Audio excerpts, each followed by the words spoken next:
একটা মানুষ যার কীর্তনে কেঁপে উঠত জনসমুদ্র, রাস্তায় নেমে আসতো হাজার হাজার মানুষের ভিড়।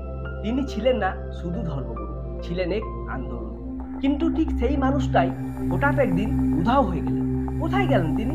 সমাধি, নাকি আত্মবিলয়, নাকি কোনো অন্ধকার ষড়যন্ত্রের শিকার? নমস্কার বন্ধুরা, আমি বিশ্বজিৎ আর আপনারা দেখছেন বিশ্বজিৎ স্টোরিজ, কাহিনী যেগুলো মনে থেকে যায়।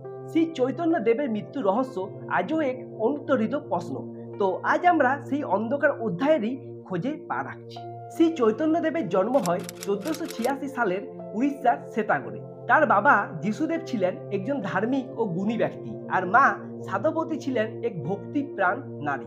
তার পরিবার ধর্মীয় কাজকর্মে নিয়মিত ছিল, আর শ্রী চৈতন্য দেবও ছোট থেকেই জ্ঞানে ও ভক্তিতে আগ্রহী ছিলেন। শ্রী চৈতন্য দেবের জীবনে এমন একটা সময় এলো যখন তিনি শুধু ধর্মীয় গ্রন্থ পড়ে সন্তুষ্ট থাকতে পারলেন না, বরং তিনি সকলেই যেন ভক্তি ও প্রেমের মাধ্যমে ঈশ্বরের কাছাকাছি পৌঁছাতে পারে সেটাই তিনি মন্ত্রমুগ্ধভাবে ছড়িয়ে দিতে শুরু করলেন। এভাবে তিনি ধীরে ধীরে মহাপ্রভু নামে পরিচিত হয়ে উঠলেন, যিনি রাধা ও কৃষ্ণের ভক্তি প্রচারের মাধ্যমে ভারতের লক্ষ লক্ষ মানুষের হৃদয়ে ভক্তির আলোড়ন জাগিয়ে তুলেছিলেন। যদিও শ্রী চৈতন্য দেবের বাড়ি উড়িষ্যায়, তারপরেও বাংলার মানুষের মধ্যে তার ভক্তি প্রচুর ছড়িয়ে পড়েছিল। তাই হয়তো অনেকে ভাবে তিনি বাঙালি, কিন্তু প্রকৃতপক্ষে তিনি উড়িয়া ও সংস্কৃতির সঙ্গে বেশি যুক্ত ছিলেন। শ্রী চৈতন্য দেব তার জীবনের একটা বেশিরভাগ সময় এবং খুবই গুরুত্বপূর্ণ সময় কাটিয়েছিলেন পশ্চিমবঙ্গের নদিয়া জেলায়, এবং এখানেই তিনি নিমাই নামে পরিচিত হয়েছিলেন। এবং এই নিমাই নামটি ছিল তার ছোটবেলার ডাকনাম, যা আজও ভক্তদের মধ্যে খুবই জনপ্রিয়। নিমাই এখানে বড় হয়ে তার ধর্মীয় শিক্ষা ও সাধনা শুরু করেন। তার জীবন ও শিক্ষায় ছিল মানুষের মধ্যে প্রেম, ভক্তি ও একাত্মতার বার্তা, যা শুধুমাত্র হিন্দু ধর্মের মধ্যে সীমাবদ্ধ ছিল না, বরং মুসলমান সহ সমস্ত সম্প্রদায়ের মানুষের মধ্যে ঐক্য ও ভ্রাতৃত্বের আহ্বান জানান। শ্রী চৈতন্যদেব বিশ্বাস করতেন সব ধর্মের মানুষ যদি ভালোবাসা আর সৎ শিক্ষা ধরে রাখেন তাহলেই ধর্মের বিভাজন আর থাকবে না।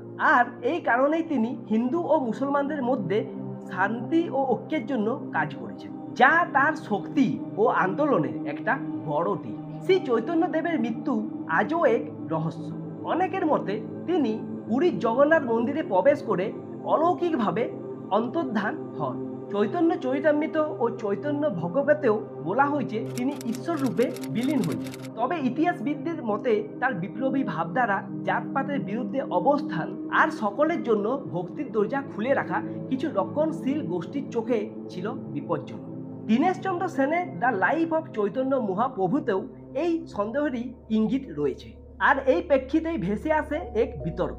জগন্নাথ মন্দিরের গর্ভগৃহের পাশে এক গোপন স্থানে দুটি কঙ্কাল পাওয়া যায়। অনেকে বলেন একটি চৈতন্য দেবের আর অন্যটি হলো তার ঘনিষ্ঠ এক ভক্তের। সরকারি রেকর্ডে তা অস্বীকার করা হলো। বিষয়টি যে নিছকই গুজব না, এটা স্বীকার করারও অনেকের সাহস নেই। তার সমাধি গামচিতলা না টোটা গোবিন্দ মঠ, এটা নিয়েও অনেক দ্বন্দ্ব রয়েছে। আর নিত্যানন্দ, হরিদাস, অদ্বৈত আচার্য তার শিষ্যদের অনেকেই নীরবে অন্তর্ধান করেন। আর সবচেয়ে চমকপ্রদ ঘটনা হলো যখন কিছু গবেষক এই সমস্ত রহস্য নিয়ে গভীর অনুসন্ধানে নামেন, তখন ঘটতে থাকে একের পর এক রহস্যজনক ঘটনা। বিশিষ্ট গবেষক ডক্টর সুনীল কুমার বোস, যিনি চৈতন্য অন্তর্ধান নিয়ে সমস্ত নথিপত্র সংগ্রহ করছিলেন, তিনি হঠাৎই একদিন হৃদরোগে আক্রান্ত হয়ে মারা যান। এমন সময়ে যখন তিনি একাধিক গুরুত্বপূর্ণ তথ্য সংগ্রহ করেছিলেন বলে জানা যায়। আরেকজন ইতিহাসবিদ রমেশচন্দ্র দত্ত, যিনি চৈতন্যের পুরীতে থাকাকালীন সেই সময়কার যে সমস্ত ব্রিটিশ রেকর্ড ছিল সেগুলো ঘেঁটে দেখেছিলেন, তিনিও গবেষণার মাঝপথে গবেষণা বন্ধ করে দেন ব্যক্তিগত নিরাপত্তার কথা বলে। তার এক সহকর্মী জানান তিনি একদিন হঠাৎই তার সমস্ত খাতা নোটস পুড়িয়ে ফেলেন। এগুলো নিছক কাকতালীয় নাকি সত্য চাপা দেওয়ার চেষ্টা, এর উত্তর আজও অধরা। তাহলে কি সত্যি এমন কিছু আছে যা এখনো আমাদের চোখের আড়ালে রাখা হয়েছে? এই সব কিছুর মাঝে চৈতন্যদেব যেন আমাদের বারবার মনে করিয়ে দেন তার প্রকৃত শক্তিই ছিল ভক্তি আর ক্ষমা। যেমন যোগাই ও মাধাই, দুটি মাতাল, দুটি দুষ্কৃতী, যারা শ্রী চৈতন্যদেব আর নিত্যানন্দ প্রভুর উপর আক্রমণ করেছিলেন, তবুও তারা শাস্তি নয়, পেয়েছিলেন ক্ষমা। আর এই দুই অপরাধী শেষে শ্রী চৈতন্য দেবের ভক্ত হয়ে যান এবং রাধাকৃষ্ণর নাম জপ করে জীবনের শেষ সময়টা কাটান। আর এই ঘটনা শুধুমাত্র ইতিহাস নয়, এক নৈতিক শিক্ষা। ক্ষমা কখনো কখনো বদলে দিতে পারে এক একটা জীবন, এক একটা যুগ। তাহলে প্রশ্ন উঠবে, চৈতন্য দেব কি সত্যি অন্তর্ধান হয়েছিলেন, নাকি ইতিহাসের পাতায় ঢেকে রাখা আছে এক অপ্রকাশিত হত্যাকাণ্ড? আর আজও কি কেউ চায় না আমরা জানি সেই সত্য? আর আপনি কি ভাবেন, ইতিহাস না বিশ্বাস? কমেন্টে আপনার মতামত অবশ্যই জানান।